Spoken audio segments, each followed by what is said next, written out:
बच्चों, आज हम 5वीं कक्षा की हिंदी पाठ्य पुस्तक से 10वां पाठ नारी शक्ति की प्रतीक भगिनी निवेदिता, इस पाठ के सॉल्यूशंस पढ़ेंगे। पहले पाठ का सार पढ़ लेते हैं। प्रस्तुत पाठ भगिनी निवेदिता के बारे में है। भगिनी निवेदिता मूल रूप से आयरलैंड की महिला थी जो स्वामी विवेकानंद के विचारों से प्रभावित होकर भारत आई थी। उनका पूरा नाम मार्गरेट एलिजाबेथ नोबेल था। इनके पिता का नाम सैमुअल रिचमंड नोबेल तथा माता का नाम मैरी इजाबेला था। बचपन में ही इनके माता पिता का देहांत हो जाने के कारण इनके नाना हैमिल्टन ने इनका लालन पालन किया था। मार्गरेट को पढ़ना अच्छा लगता था। वे खुद के द्वारा विकसित पद्धति से पढ़ाती थी। स्वामी विवेकानंद जब शिकागो विश्व धर्म सम्मेलन को संबोधित कर वापस लौट रहे थे, तब इंग्लैंड में मार्गरेट की पहली बार उनसे मुलाकात हुई। स्वामी जी के विचारों से प्रभावित होकर मार्गरेट भारत आई और वेलूर मठ में रहने लगी। स्वामी विवेकानंद ने मार्गरेट को नया नाम निवेदिता दिया। यहाँ रहकर निवेदिता ने स्वामी जी के विचारों को लोगों तक पहुँचाने के साथ शिक्षा और समाज सेवा के कार्य किए। उन्होंने भारत के स्वतंत्रता आंदोलन का भी समर्थन किया और कई पत्र पत्रिकाओं में लेख भी लिखे। 44 वर्ष की आयु में उनका निधन हो गया। इसके कठिन शब्दार्थ देखिए। विदेशी होता है दूसरे देश का रहने वाला। अनूठा अर्थात अनोखा। भगिनी बहिन। आह्वान बुलावा या पुकार। मातृभूमि यानी जन्मभूमि। आंदोलन लड़ाई क्रांति। सूत्रधार मुख्य कार्यकर्ता। आवासीय जहाँ ठहरने की व्यवस्था हो वह आवासीय है। चर्च गिरजाघर है। शिक्षण कार्य पढ़ाने का कार्य। पद्धति तरीका। गतिविधियां अर्थात क्रियाकलाप। अधिकांश यानी ज्यादातर। और सन्यासी संसार की मोह माया से विरक्त व्यक्ति या साधु। ख्याति अर्जित करना यानी नाम कमाना। आग्रह प्रार्थना अनुनय विनय। प्रथम भेंट यानी पहली मुलाकात। उपरांत यानी बाद में या के बाद। चिकित्सा इलाज उपचार। अपील करना प्रार्थना करना। निपुण माहिर योग्य। ऋचाएं वेद मंत्र उद्धृत दी गई। पाठ्य पुस्तक के प्रश्नोत्तर।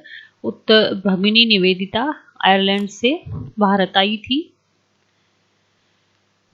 अब ये पहला प्रश्न देखिए। मार्गरेट का पूरा नाम क्या था? मार्गरेट का पूरा नाम एलिजाबेथ नोबेल था। Margaret Elizabeth Nobel. मार्गरेट का नया नाम निवेदिता किसने दिया? मार्गरेट का नया नाम निवेदिता स्वामी विवेकानंद ने दिया। भगिनी निवेदिता किस देश से भारत आई थी? भगिनी निवेदिता आयरलैंड से भारत आई थी। रिक्त स्थानों की पूर्ति करनी है। मातृभूमि आयरलैंड, शिक्षण और देहांत। तो भगिनी निवेदिता का जन्म में हुआ, परंतु उन्होंने भारत भूमि में अपनी के दर्शन किए। क्या भगिनी निवेदिता का जन्म आयरलैंड में हुआ? आयरलैंड में हुआ, परंतु उन्होंने भारत भूमि में अपनी मातृभूमि के दर्शन किए। बचपन में ही इनके माता पिता का क्या हो गया था? देहांत हो गया था ना। मार्गरेट को शिक्षण कार्य अच्छा लगता था। शिक्षण कार्य अच्छा लगता था। सही उत्तर का क्रमाक्षर कोष्ठक में लिखें। 17 वर्ष की उम्र में भगिनी निवेदिता ने कार्य प्रारंभ कर दिया था। किस चीज का? पढ़ाने का काम। समाज सेवा, पढ़ाई करना, पढ़ाने का आंदोलन। कौन सा? पढ़ाई करने का काम।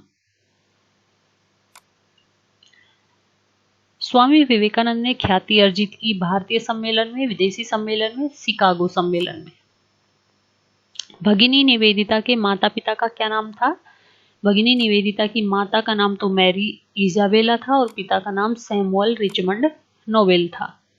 भगिनी निवेदिता ने भारत देश के लिए कौन कौन से कार्य किए? भगिनी निवेदिता ने भारत में महिलाओं को पढ़ाने, स्वामी विवेकानंद के विचारों का प्रचार प्रसार करने, रोगियों की चिकित्सा सेवा करने और पत्र पत्रिकाओं में लिखने जैसे काम किए। भगिनी निवेदिता को भारतीय महिलाओं की कौन सी विशेषताओं ने सर्वाधिक प्रभावित किया? भगिनी निवेदिता को भारतीय महिलाओं की लज्जा, विनम्रता, स्वाभिमान, सेवा भाव, निष्ठा की भावना, ममता जैसी विशेषताओं ने सर्वाधिक प्रभावित किया। जीवन की किस घटना ने भगिनी निवेदिता के जीवन को बदल दिया था? इंग्लैंड में स्वामी विवेकानंद से मिलने के बाद, उनके प्रवचन सुनने के बाद भगिनी निवेदिता का जीवन बदल गया था। भगिनी निवेदिता वेद की कौन सी ऋचाओं का स्मरण करती थी?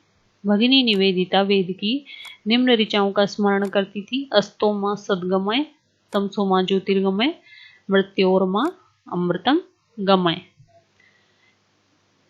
बच्चों, आप इन प्रश्नों के आंसर लिखना, और कल पाठ का सार लिखने के लिए दिया था कुछ पंक्तियों में, तो आप इसमें से भी एक कुछ पंक्तियां चूज करके लिख सकते हैं।